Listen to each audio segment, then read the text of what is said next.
Monroe Moon. Welcome to another episode of the Underflow Podcast. Thank you for being here. Thank Thank you, you. Adam. Yeah. Appreciate it. Yeah, absolutely. I'm so glad we're able to catch up in this way. I feel like this podcast has become an excuse for me to catch up with friends, when we're all so busy and it's like, okay, let's carve out some time to just catch up on camera. For sure. We appreciate it. Mhm. A little like COVID times.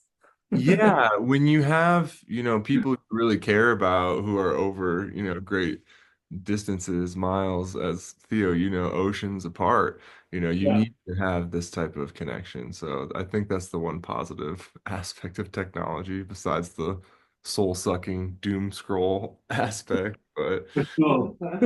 honestly, I love what you guys share, though. I mean, I feel like I don't know if, Bunny, if you run it or whatever. That's one thing that had linked us immediately, besides our taste in music and how much I love your guys' music, is our like weird esoteric leanings. And so much of what you share is so deep, it's so beautiful, and it's so funny. Thank you very much. Yeah, we do share that esoteric thread for sure, a commonality. I do the stories mostly Uh, and the posts. That's what we kind of do. I But love we it. we both read all the messages. We tag team on it, yeah. We get good engagement though. I think it's a great media platform to get some engagement. So Yeah. um Bunny's interesting. You really do get a lot of engagement. That's definitely some of the things I wanted to talk about because you've, in a kind of a relatively short career as Monroe Moon, have been able to do kind of milestone, achievements, playing the Whiskey Go-Go in Los Angeles, getting to work with a legendary producer who worked with Black Sabbath. I'm pretty sure Wayne Coyne from the Flaming Lips like shared some of your stuff online and it was really nice. I mean, all of these things, it's really cool because you guys are super legit. You guys are that good. And I think as soon as people see you guys or hear you guys or however they are exposed to the Monroe Moon universe, it's the lunar pull. Thank Yeah, no, we appreciate that. Yeah. I mean, the story's pretty simple, and we just, we have kids. We wanted to get the kids into music, and we just kind of fell into it, and kind of went from there, really. Yeah. We're just having fun and being honest as we can. That is so beautiful in itself. I've just talked to another artist we work with through Underflow, named Scott Allen. He has a band, Big Mess, but he also records as Scoffs. And I feel like the thesis of our podcast together was presence and being present, and I think you guys have this real core motif of honesty, like harsh honesty, funny, humility, and being humorous in a really authentic way. And I think that's really beautiful because if you just listen to the music, you wouldn't even know that you guys are, also kind of like winking, tongue in cheek a little bit because the music feels so from the heart and really connects. So it's really cool to hear that your kids kind of inspired, Monroe Moon first starting. Yeah. That's so cool. They all love music and music is a big part of their lives and they're all talented musicians. Very. Yeah. Yeah. It's a lot of fun. That's so W- awesome. We're now booking studio space for our kids now. They're that into it. They want to make their own music. So we're all for that. It's the next generation for sure. Yeah. Oh my gosh, I'm sure once they spread out and maybe they'll have bands together, maybe they'll even start playing with you guys too. I know you guys have had kind of a revolving door of, band members and you guys had a four-piece, five-piece in Western Michigan, but then you also had a band play with you in LA. But yeah, maybe we should bring it back. We can, I don't know if you guys wanted to, introduce yourselves and how you met, but I'd love to hear the Monroe Moon. I've known you guys for a couple of years now, and really I haven't gotten the full, timeline history, so I'd love to hear the story. Sure. Yeah. I mean, Well, 2010. 2018. Okay, yeah. 2018, Theo bought a band set up for Christmas for all the kids, Mhm. electric drums, bass guitar, all the amps, keyboards, everything, mics. Yeah. And the kids were a little bit too young. And I have insomnia and I just started messing around and Theo just joined me one night. And that was really what born, the music and the project. We have collaborated with different musicians over the course of the years, done different projects. People come together for certain projects and then not wanted to continue on the next project because our projects are so different every single time, to be honest. And we're always moving on, like, well, we want to bring this new interesting person who does this into the band. You know, and I'm like, well, that's kind of not what I signed on for, or actually, I have the time this time. We're not very consistent either, I don't think. Like, we can't practice every single week. Sure. I have like a really big family. I can't, and Yeah. it's difficult to make music. It costs a lot of money, you Yeah. know. That. Yeah. So, it's this long-term endeavor for us, Mm. and it's been a lot of fun, actually. It's what I feel is the most rewarding aspect of making music is the fact that every project is quite different. Mhm. Mhm. I'm not, yeah, like I'm not trying to create a unique sound except for what just really comes out of me, through whatever experiences that we have in life, whatever season we're in, and whoever we bring on, which I love to do because when you let somebody's sound influence your sound, what a beautiful, Mhm. experience and language that you're both speaking. Yeah. Yeah. Yeah. Yeah, and I mean, you guys just have that beautiful chemistry between the two of you that allows that freedom of creativity clearly. And that's one of the things I love about you guys as people, but also in your music is maybe that's a theme in Underflow. Like a lot of us don't have time, to be normal, like touring musicians or whatever. A lot of us, have different projects that we've kind of slept on. A lot of us just needed an outlet, and it's kind of born of necessity. But I think another thing is that like free range type of thing. You guys are also kind of genre hoppers, and I love that about y'all. Like whether it's like Portishead vibes one day or like I don't know, Cocteau Twins, the other day. It's really really cool, and I mean. Bunny, your voice is incredible, obviously, and Theo, you're incredible at having these really catchy, guitar bits weaving around, and the instrumentation is really special and seeing the live videos too, it's cool to see how the project has evolved and how much you guys do put into it, when you can. I'm curious how the music, what the process is like, because you have the live videos and you have other musicians you collaborate with, but at the end of the day, it's usually just the two of you like recording everything and deciding what to release and you know. Yeah, yeah. It's us starting something and then asking whoever's available to work with us if they can at the time or if they like it. That's what it is. It's like, do you like this? Come over. I'll make dinner. If have a beer or a glass of wine, we'll show you the couple songs that we have. This is kind of what's coming out of us. And do you want to join us? And do you have time?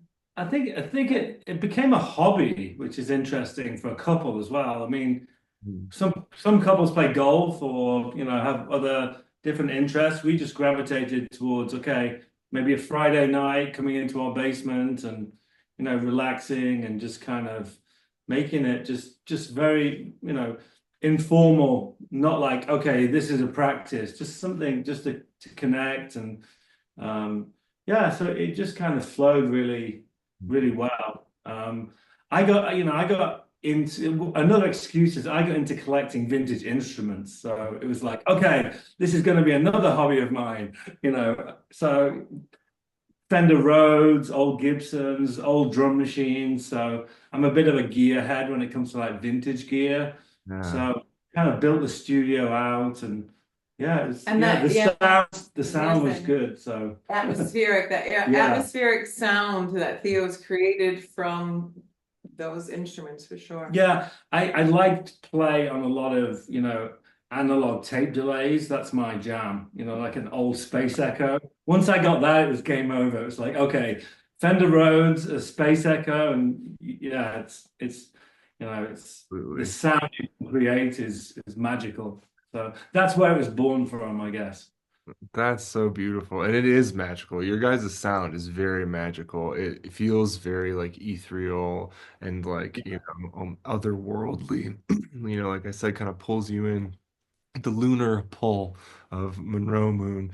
But it's cool that, you guys play off each other like this, like with Theo being a gearhead and getting all this stuff, and then Heather just being like, okay, I guess I'll just be a Kate Bush real quick and just like, the way you sing, Bunny, I just like it blows my mind, honestly. And when I'm listening through, it's like such like I feel the yin yang, like in like the swirl of everything that you guys both bring to the project in such this beautiful way of like equilibrium where I feel like our world is lacking that so hard right now where you guys have the masculine and the feminine and the hard and the soft and like the angelic and the darkness and the light and like the sacred and the profane. You really feel that alchemical marriage in Monroe Moon, and I just want to compliment you guys with that. And I feel like you guys Yeah. are just getting started, honestly, because yeah, you guys have a record you're finishing right now and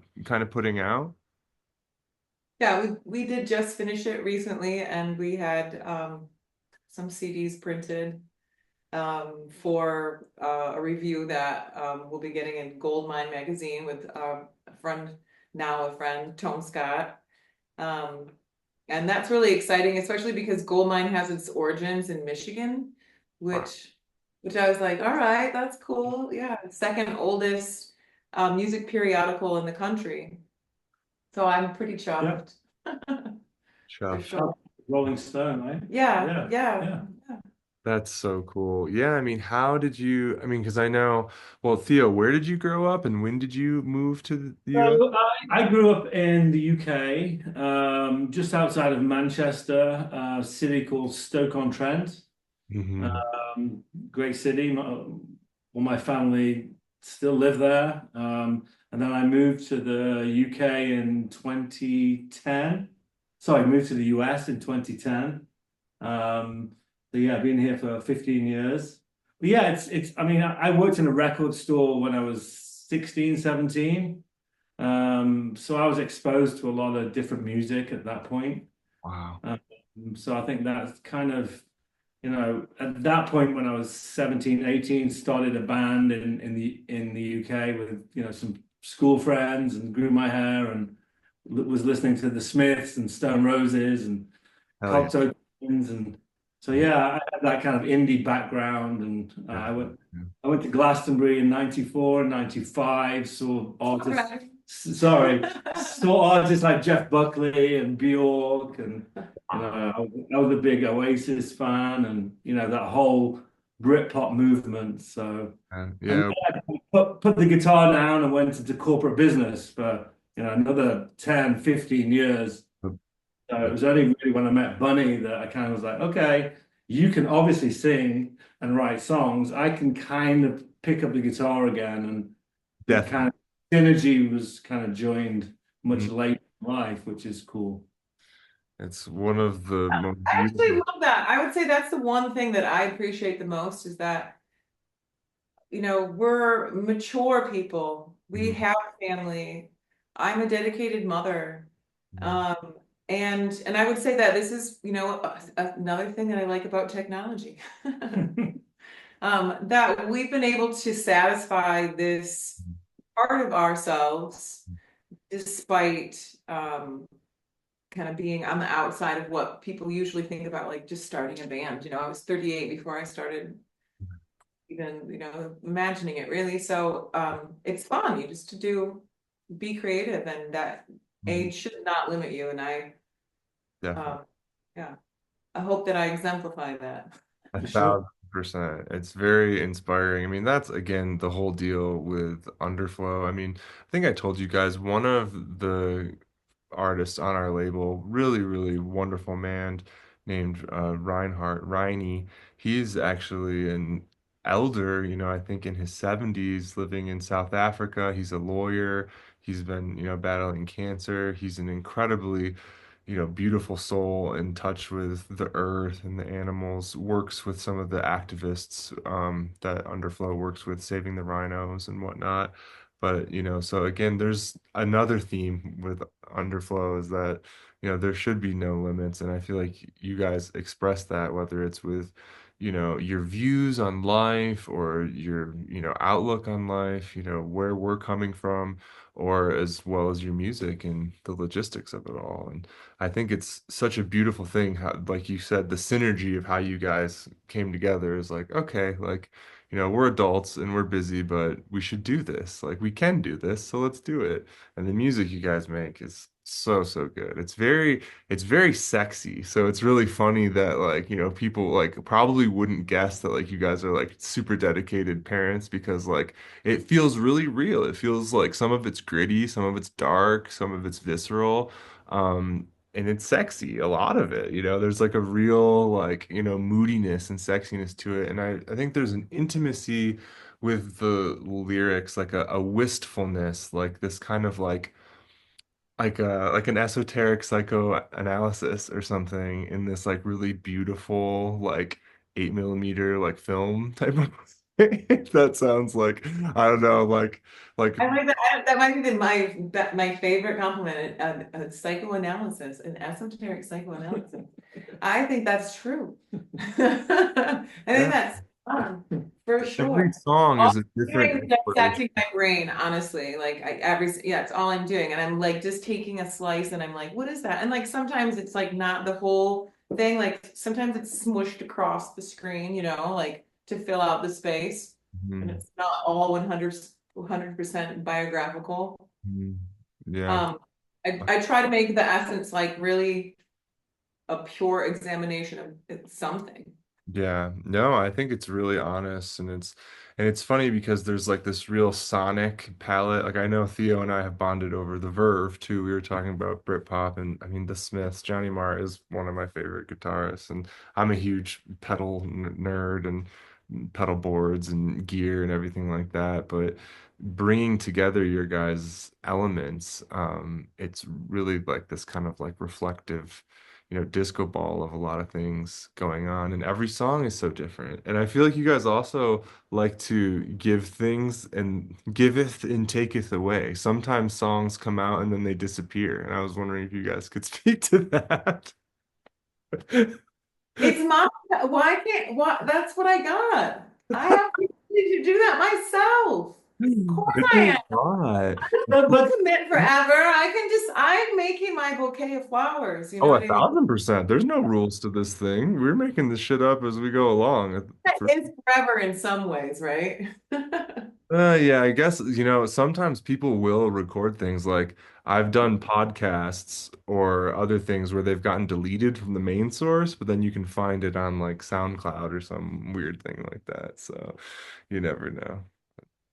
It becomes so personal sometimes that people can misread or misrepresent the meaning of songs. Mhm. And not that we're bothered about that, but Yeah. sometimes we're like, "Oh, okay, maybe that's a bit too much." Mhm. And then just remove it from, it's still Yeah. there Also, somewhere. also, I think that the truth is that also a lot of our projects are quite rushed. You Yeah, know, he said like we don't really give it that much time. We don't really have that much time. Sometimes we, only have the money right now to do this much, so we might as well just do that much. You know what I mean? totally. Keeping up with yourself. So sometimes you put out a piece of art and it just doesn't sit with you, you know? Just You're Yeah. share. like, no, it just, like if I just had, there's there's some things that you wish you could do that to, but it would be just too, you can't take back, you're taking back too much. Yeah. I'm really Yeah. high. So it's hard to release art, and it's hard to be honest, and it is hard. The interpretation that other people have of your art is really hard. And sometimes I feel very responsible, and like a lot of times I'm switching a lot of my I's and U's in a crazy circle in my head because I don't want to speak out. I don't want someone to read to themselves that an I or a you. You know what I mean? Like I feel, God, that's fucking Yeah, I mean, in my MFA program now, really, yeah, and I can go in dark places. it's so funny You because know? that's human nature. Like, and kind of expressing that darkness is really cathartic. And I think hearing it is also really cathartic, but like you said, there's also a limit. There's like a boundary that we have to draw. And especially with kind of, not only being adults and parents, but also like having this varied career where you guys are bouncing around a lot. You're in Michigan, you're in the UK, you're in the West Coast, you're working with these different people. You've been talking, it sounds like, to a lot of different journalists, a lot of different, management and PR teams, and then also some producers as well. So I'm curious when you meet with these people, if you could just talk about these different people and how you've met them, where you've gone, Chicago, London, Los Angeles, I don't even know. And then like what, like you just like show them all these beautiful songs you're sitting on, and then like, well, they're mind blowing, but what do we want to actually release? Well, no, actually, what we do is we like the same that we've done with Uh-huh. the people that we've collaborated with. It's the same on that level as well. Like we want to meet everybody who has a studio locally.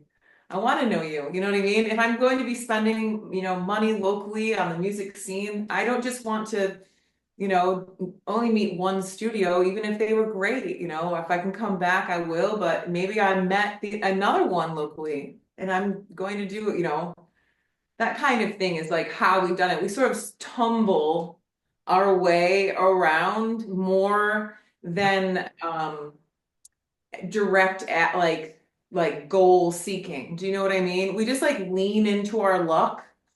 I think that's kind of the best way to describe it. So it's like I just recorded with this studio and God, everyone we've worked with is amazing, everybody.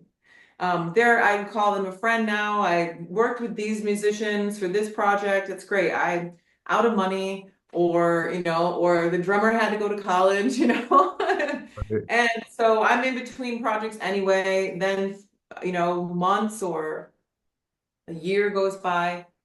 Theo and I start a new kind of collection of songs comes together, and it's who's available, or oftentimes those projects are like, yeah, you're right, we've been playing a couple songs after we run into a new studio owner, you know what I mean, that kind of a thing, or a musician randomly while we're out, we're like, you know what, that person reminded us that we do have two songs, like maybe we should start playing again.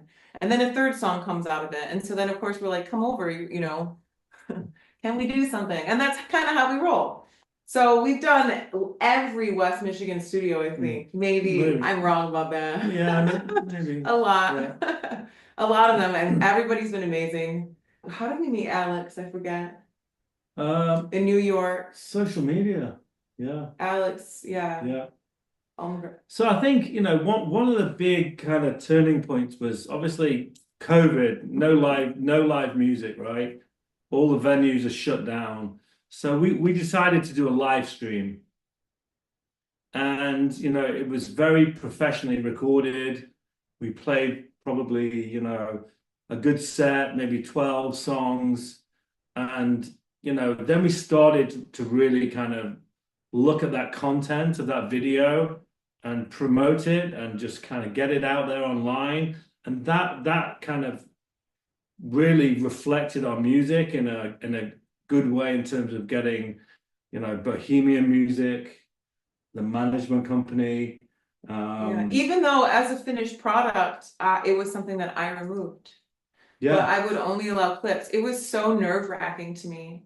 And it was also something that was like our good luck. So a local company approached us to do it to help keep their workers in work during Yeah. COVID, to be honest. They gave us this like real, you know what I mean? They were like, let me give you the deal of the century. And it was lovely to work with them. They were great people. What was the name of that company? On stage. On Stage. Yeah. In Grand Rapids. And it was like the whole kit and caboodle. It was really nerve-wracking for me. But it did make us look at ourselves different. You know what I mean? And it changed it, yeah. That's good timing. It So was really all at once, it was kind of like recording, meeting people, starting to play live, meeting people in the business as well as meeting people in like kind of the live music arena. actually I think it was the first time a local place gave us like a compliment. They approached us because they said, nobody else in West Michigan is doing what you guys are doing. And if I'm going to do this, like we want to just do your band. It was the greatest compliment ever, to be honest. Yeah. Yeah. It was a good time. That's it. That's another good thing about, or good thing to know, yin and yang. Bunny has stage fright, and I love to play live. Like a showman. And It's so funny. and for that live stream, because I was so nervous, we found somebody to fill in keys. We found somebody to fill in trumpet, Yeah. and the band and then because we had done an electronic album, that's the album that got us this interest for this live stream. We had somebody come on to put down the electronic element along with everything. So the band was like, just for this one project, just suddenly became like gigantic. Wow. You know? Yeah, it was fun. And then and then it goes right back down to the two of us. Right, right. I mean, again, it's so funny how quickly things can kind of start happening. You just decide to create this thing out of thin air. And obviously, it's like it's been building your whole lives. So it's also validation, when you create something and like Bunny, when you told me you had stage fright, and even now still hearing it, it just cracks me up because you guys are so fucking good live. It's ridiculous. It's absolutely ridiculous. And I feel lucky because I've got to like play with you guys a little bit too and jam together. I'd still love to play shows together. And I'm so grateful for the times that we got to spend in Detroit together, because it was really needed for me. And it's so funny because all of us talk about how we're all spread out now because Mehdi, I don't know if you guys have been watching his travels. He's like still in Japan. Connor moved to New York. I think Sean's about to move to New York. I'm in Denver. You guys are in West Michigan. So it's like we were all in Detroit and now we're spread out. And it's funny, like, again, how quickly these things can happen. You have this big community in Grand Rapids, then it's down to the two of you. Then we have our community in Detroit, and then we're spread out all over again. And then you have these kind of opportunities and LA and Chicago, was it? I mean, yeah, how did you meet these people? How did you guys get invited to play a show at the Whiskey Go-Go? I mean, that's super dope. No, you have to tell that So one. again, that was through, result of the live stream got us the management of Bohemia. And we worked with a really nice English guy. No, Dogtown. Oh, Dogtown or That's different. That's how Whiskey we A got Go-Go. Whiskey A Go-Go's from Bohemia, which is from Dogtown. Oh, Dogtown's just a All local. connected. It's all Uh, connected. what's his name? Robbie. Did we lose him? Oh yeah. I'm still here. Can you see me? Sorry, yeah. This is a big edit here right now. I love it. These are my Yeah. So after a hiatus, or so one of those points where it's like we're just doing regular life, because we have 5 children. What is that? I love you guys. It was Theo's like Theo's the one that keeps things moving for sure. I really do have horrible stage regret. Like I'm nervous to talk to you. It's fine, but it's just something I have. So Theo will be like, oh, it's been too long. What can we do something? Let's do something. And he's always paying attention to the scene. And there's this wonderful live recording studio in Grand Rapids called Dogtown. So Yeah. we booked for that, and we were recording some songs with a local studio, Electric Moon Studio. Ryan Jamgotch owns that studio. And so while we were recording, um, he, he put himself into the project, Wow. basically, right? Lean into And the truck. yeah, and when we needed, we're like, well, we need a drummer for, whatever we want. Well, let's try, let's just try and make it a rock song kind of a thing. You just as things evolve. So he Mhm. brought in some contacts of his, some friends, and this band came together, this amazing band. And we recorded the songs at Dogtown, did the put that on Instagram, and that resulted in Bohemia Management Group contacting us and putting us under contract with them. Their contacts got us a gig at Whiskey A Go Go and put us in touch with Mike Exeter to be a producer for us. And then also released our music on Orchard. And what is Orchard? It's a subdivision of Sony, actually. So that's pretty rad. It's a claim to fame. That's how I think we could even get our songs on a jukebox. That is, it's so crazy how much it's changed. Like old jukeboxes to new jukeboxes. And I mean, even I remember 20 years ago when Pandora Radio was just like a fresh thing. And I used to find out, about artists through so I many love ways. Pandora and blogs and the MP3 era and Hype Machine and hypem.com. And, I love Nothing, that era. nothing beats an old jukebox though. Nothing beats an old jukebox. When I lived in Detroit, I lived in Midtown because that's where I went to Wayne State University.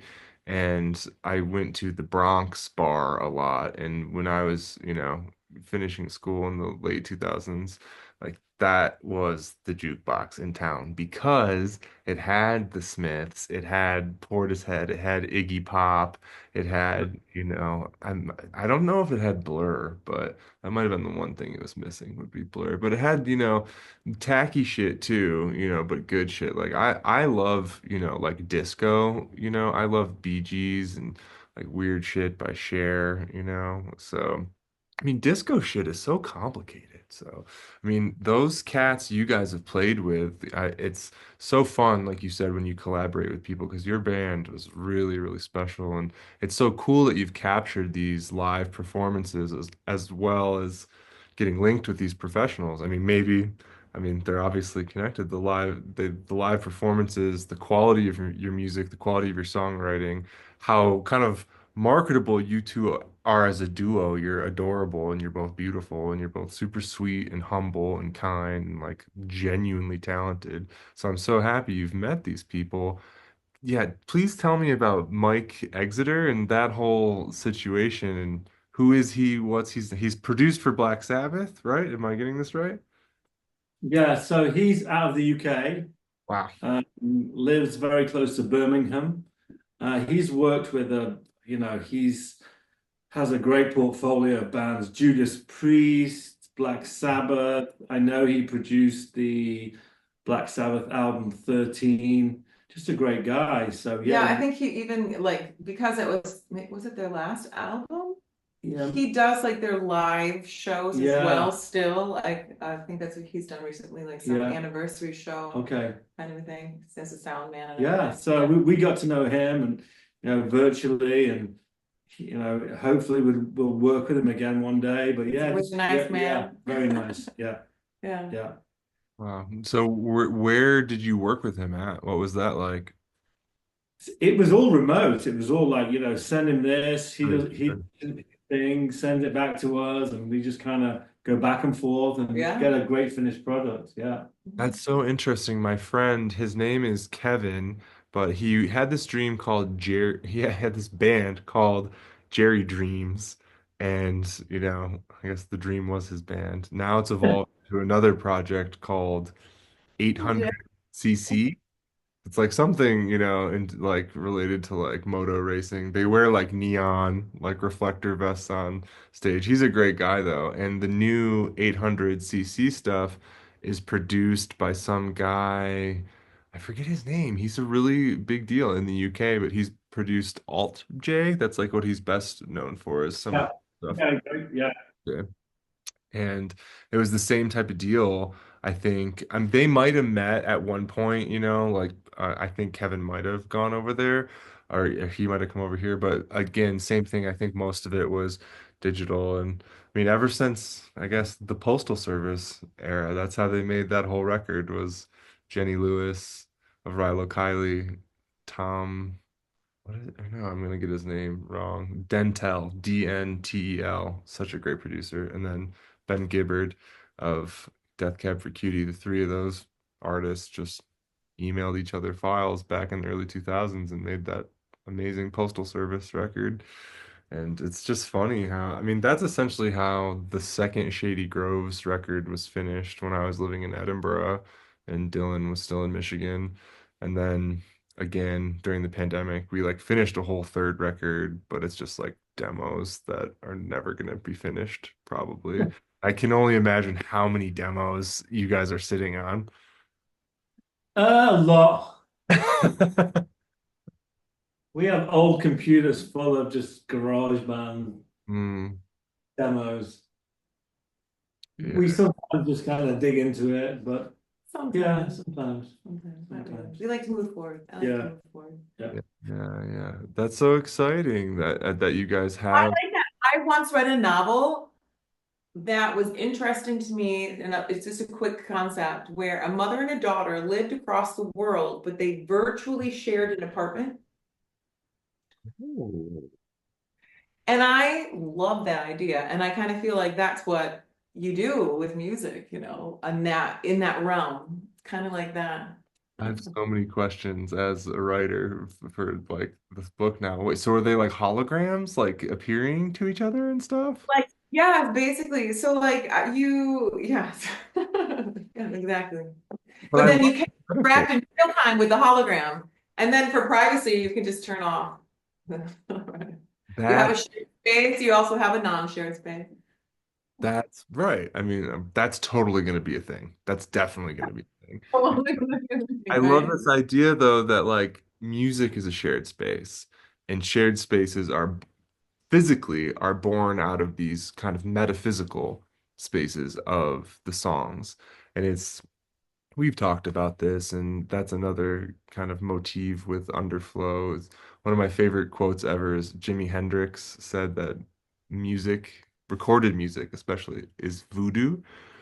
And I love that idea because it's so unexplainable, especially with obviously going through like crazy loss. And I would kill to have some of my mom's recordings, because she was in a band, like an all girl guitar group band.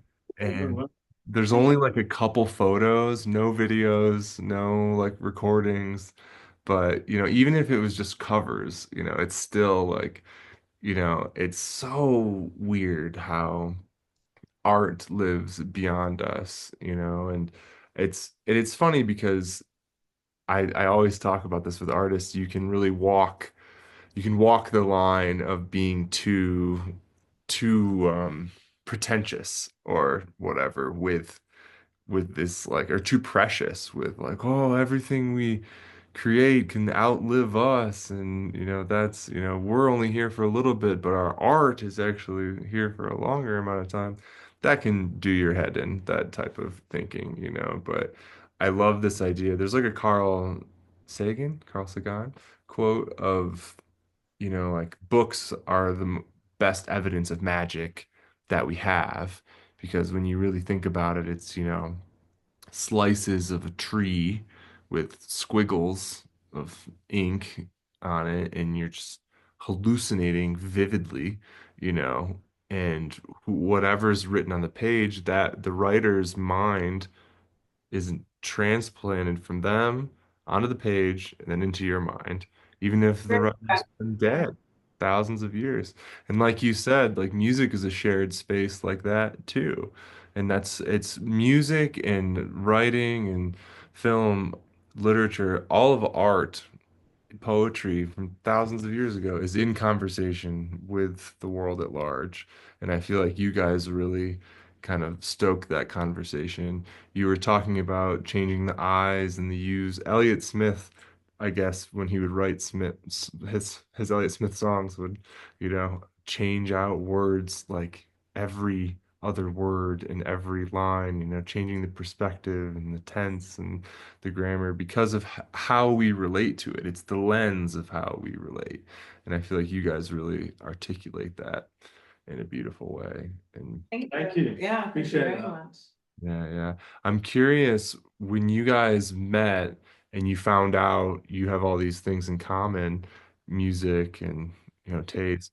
The esoteric stuff, it's like another level of weird, but it's you guys do it so well and so tastefully and so fun.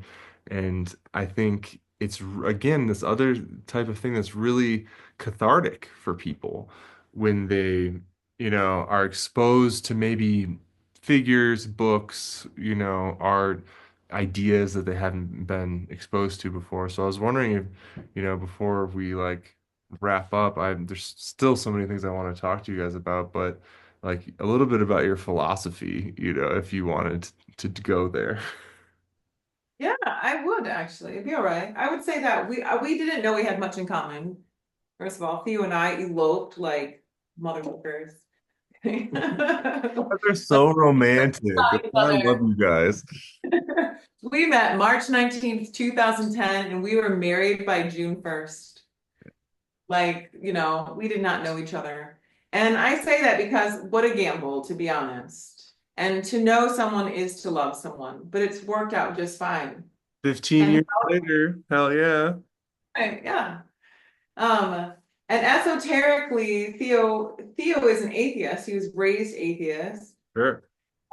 What I think happened for us was Theo one day let me know, just like when I was coming down to make music, I have insomnia. One day Theo was like, it's okay that you go outside and like lay underneath the moon. Mm, He literally was like you don't have to sneak out to do that. that's Like it's what, oh, chill, girl. and then you knew he was the one. Well then I think actually I was like that is when I just started to relax about who I was naturally, I suppose. Yeah. So, and everybody's an evolution of themselves, and so that's just I guess a pivot point of my personal evolution in this iteration of reality. Awesome. And it definitely bleeds out into the music, of course. How can it not? I think like I am very Buddhist and very obsessed with perfection, but not in like the regular way, but like in the Buddhist way, like where I relax about my non-habit, but I am always trying to tidy up, you know what I mean? Like you are about your house. Like I'm like always like, oh, I gotta sweep the corners, of my mind. Kind of thing. Like, let's Like just sweep that. it. Absolutely. Well, there's like a whole I thought process of energy. You have to keep stirring up the energy because it's like stagnant energy. That's why people say basements are creepy, besides just like the darkness and the mold or the smell. It's like stagnant energy. So, like you said, it's the same. It's like, know. Mom, I I just mean, heart gently weeps. by energy, the whole world, you know what I Yeah, mean, yeah. to the point of which everybody's aware of, and almost in a way that we don't really allow ourselves to conceive of, because what's the point? Oh, wow. No, like That's, we're here, we know everything is, this weird quantum level vibration mhm. where I'm one with a couch. What the fuck? But I know I am, you know what I mean? So I mean, like I'm just chill. I'm just totally chill. because really though, because that's encapsulates it so beautifully. Like, what are we supposed to do with the knowledge of the double slit experiment? that, that matter is different if it's being observed or not, and like you said, everything is a vibration, but we have our own vibration to put out into the world. You guys are really doing that. You gotta ride your own, your own horse. It's really, really well said. I think there's so many more people who are getting into like tarot and witchcraft and wizardry, not just like the Harry Potter brand, but the real shit, alchemy and like I said earlier, what you guys are doing is real alchemy. You're really doing it with your music, and it's so interesting to see how people really latch onto it and really respond because in part, or maybe in totality, because you're so authentic. There's like this real palpable, ostensible thread of authenticity in your music, and you can hear it. I've heard people say that it's like, you could have programmed drums or auto tune or whatever, but at the end of the day, like it's still a voice and like it's still a guitar being played by hands or the Rhodes with the fingers on the keys and like, or even like a sampled drum hit, it was still like a drummer's drum hit. Whatever it is, the way you guys are putting life force into it, I think is really, really interesting. So I appreciate you guys for what you do. About our Yeah. ripple outward. Yeah. Some of those old instruments just have that Mm, vibe in them. I really believe that, totally. instruments to you. Yeah. And I think that's an important, statement because That's the animist in Theo. my Right. religion is sound. So, That's right. find the sound. Yeah, yeah. Well, I mean, I'm always, The kids are just, Well, just kind of, actually, I would like to talk to you about this, Adam. So yeah. you're a revolutionary. So I know that I don't know if we're pushing time. No, Sorry. we got no time limit. I, I have this idea, and I'm like just trying to formalize it. Sure. That I call TIMA, the Interfaith Moral Amendment. Yeah, okay. Because yeah, you also had a really amazing initiative for the unhoused when we were in Detroit, and I would, yeah, please go on. That was my personal, I don't know if I should tell you that one out loud, because that's my personal goal. But uh where it's an interfaith moral amendment, I feel like I look at the world, nothing makes sense. Also, I'm not smart enough to like expanse the true understanding of geopolitics at all. How can I only, I mean, maybe I could be if I could truly have all the information, but I mean, do you know what I mean? Of course we cannot. And also, everything is filtered, so we never know what the truth is. And it's crazy That's to your brilliance. Is your try. It's so insane. It's so insane. Although I'm always asked of it. And as a matter of fact, even though I know this about myself and I know I should know more about local politics than global politics, I still know more about global politics and local politics. It takes up a bigger space, which means I'm doom scrolling too much. Yeah, same. I mean, honestly, and it's funny. Right. My dad is really plugged in. My family's really plugged in because they print newspapers like around Flint, Michigan, and all the way out west. They print a bunch of stuff in Grand Rapids and Ann Arbor as well too. They've started taking over the Midwest. They're Michigan Web Press. And so he's like Yeah. always tapped in. Yeah, I'm like come from a newspaper Oh my family. gosh. Michigan Press. Sorry, what was it? So it's Michigan Web Press. I think I told you my grandfather, Jim Fitzgerald, used to write for the Detroit Free Press back in the 70s and 80s, well, and into the 90s, then retired, and then like bought a parcel of my parents' land and like moved into my backyard when I was like 4, which was great.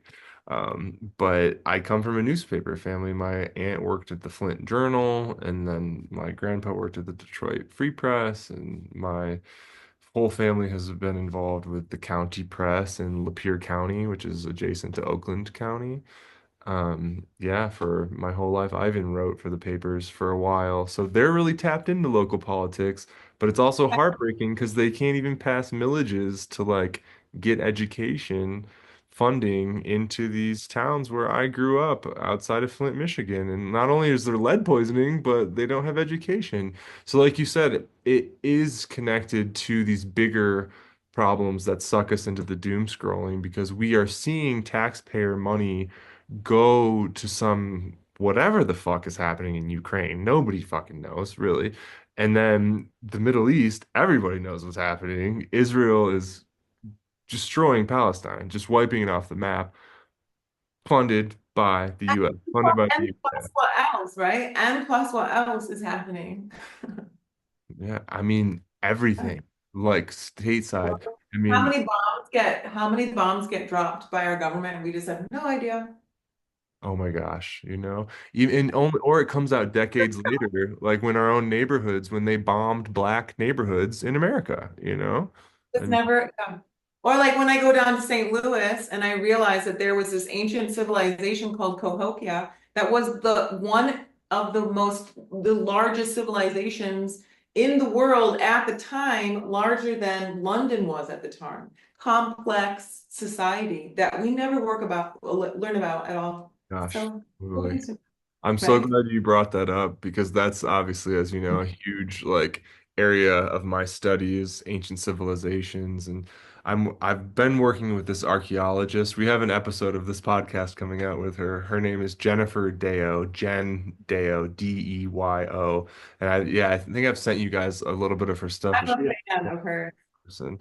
Wonderful person. And I am so excited about these discoveries. It's like you have to find something to be excited about because the news is so depressing. It is a doom scroll. And especially for you guys with kids, it's like that's why it's so beautiful you're sharing music with them because so much of the political, socio-political, atmosphere at large is so toxic, and just did another podcast with my friend Dylan Rao, who's the leader of the band Bare Hands, and he was just kind of talking about how it is kind of a black hole that distracts you from what's important. And I feel like you guys are so good at, balancing that because you have your children and you're obviously trying to do right by them and you don't get sucked into it. So I applaud you guys with that for like giving a fuck, but also not getting sucked in because that's like a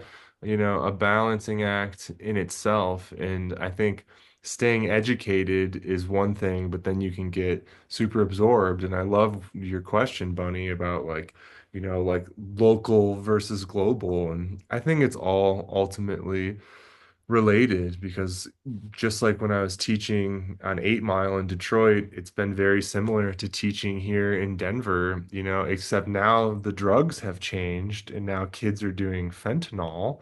And there's like, we have these Narcan packs in our schools, vomit kits, defibrillators, and Narcan packs, just in case. And a lot of these kids, I've been teaching, high school seniors creative writing, getting, you know, ready to start teaching undergrad college kids creative writing. And they're brilliant. These kids are brilliant, but they're so confused with everything that's going on right now. I mean, it's such a confusing time to be in. So then I think it's so interesting when there's kind of these timeless things like music, magic, literature, what have you. I mean, I love this book, British author, I think Nick Hornby. If you guys have ever seen the movie of High Fidelity with John Cusack, there's a newer show version of it with Zoe Kravitz that's really good, where she plays the record store owner. And there's a quote from that book, the record store owner says, you know, books, records, movies, call me shallow, but these things matter, and it sounds silly. And again, maybe we're pretentious, but records, books, these things matter to us because they really, can be signposts in life, and kind of help you get through. Yeah, I 100% agree with that. Like, so the inner moral, or I'm sorry, the interfaith moral amendment to me is that I believe, can't pay attention to all that shit. I believe that we could maybe all sort of maybe come together over the fact that we should, as a race, a human race of people, really start to appreciate children, infants, the fact, like, what's the point? Like, what's tomorrow? What do you, doesn't have to be your child, you know what I mean? Just whatever. They It are, really is. It's an amendment. It's a uniting of faith reformers. I mean, and even for tradition and doctrine, and even secular and Mhm. social reformers, to say our common ground would be that any tradition or doctrine that codifies or allows child harm is like the line. And they're, like child marriage, for instance. Yeah, So as that's fine. as religions across the board globally, we at least can say whatever part, like we all have all these different beliefs and traditions and rituals, but like we all just do agree that child abuse is wrong. And that whatever inside our religions that codifies it, justifies it, or allows it at all, Mhm. that we confront Mhm. interfaith and also like I mean intrafaith um for reform to Yeah, say it, right? So like if it says that, you can literally go, well, times have changed, so let's codify it, like we're different now. yeah. Or like obviously that was just, misinterpreted. Yeah, I mean, I want to believe we can unify over these things, and whether it's, just protecting children, educating each other, I just posted an article recently and I shared like a chart that I'd never seen before that was because I was raised with the golden rule, treat others as you wish to be treated. And I maybe not enough other people. I saw like a meme recently. And it was like, "What radicalized you?" And it was like, "I guess I'm just not a piece of shit. That's what radicalized me." I was told as a kid, "Treat others as you wish to be treated," and I took that shit seriously. And but the chart, I'll send it to you guys. It's really cool because it translates that notion of treat others as you wish to be treated through the filter of every single like theism and religion, and because I love Taoism, and I know it's considered a religion by most, but I just consider it a philosophy because it really worships nature more than anything else, and just, again, slow down, be present, go with the flow, like the water can be hard but also soft, like it's just these kind of like paradoxical truths of our reality, embodying the yin and the yang. This about the contrast. So you Yeah. kind of relax about, can only do what you can do. Do Well, your right. best. Do your best. And I Try. again, another theme with Underflow and all our friends is like, just do your, Hard.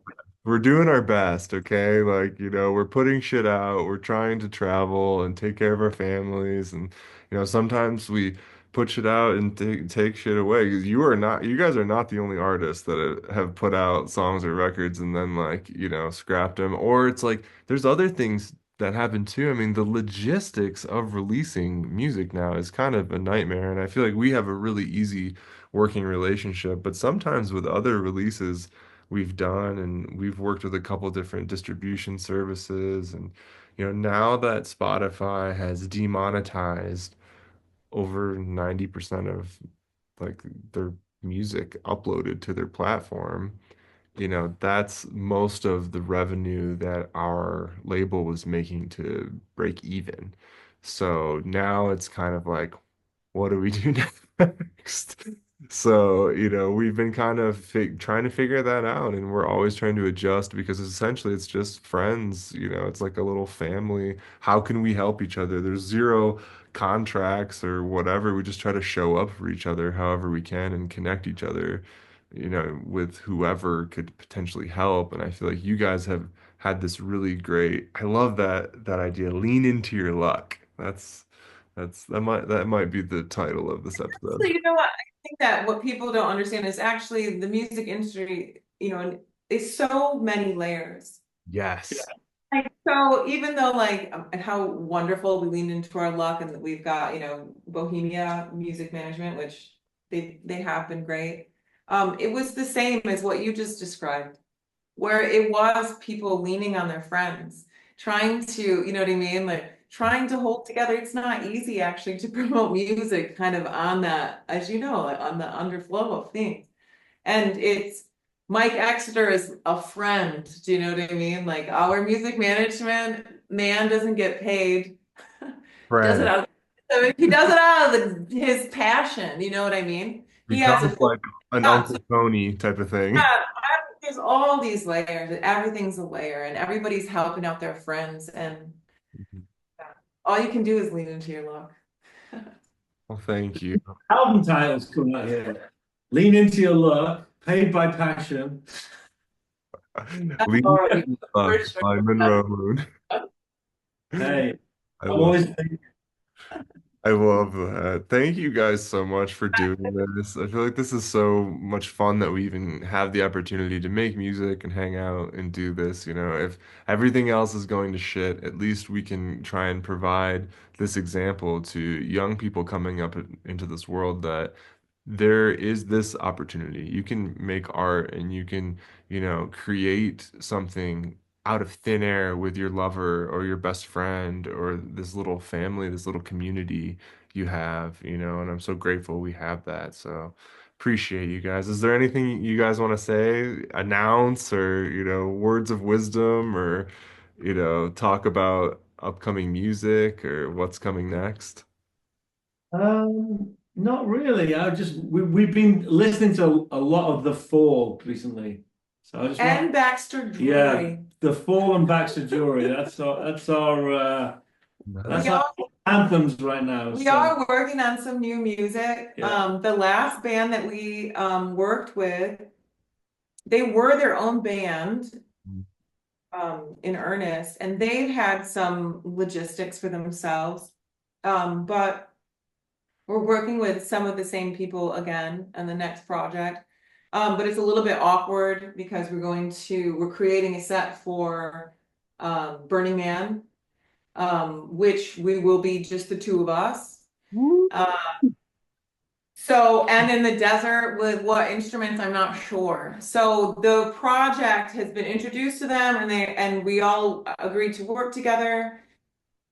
But timing, I mean, people are getting married, you know what I mean? Which is Yeah, um and we'll be also having to figure out the set for just the two of us that makes sense. So it's a project, that's basically. so exciting. I might have to tag along if Cindy and I could figure it out. Oh, Go into the desert with you guys.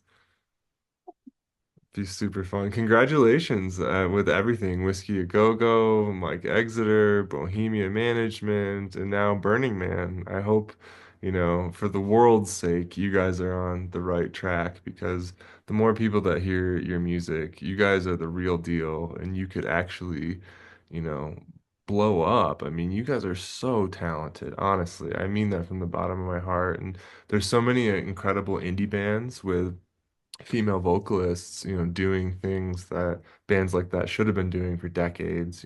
The Marias, Men I Trust, Crumb.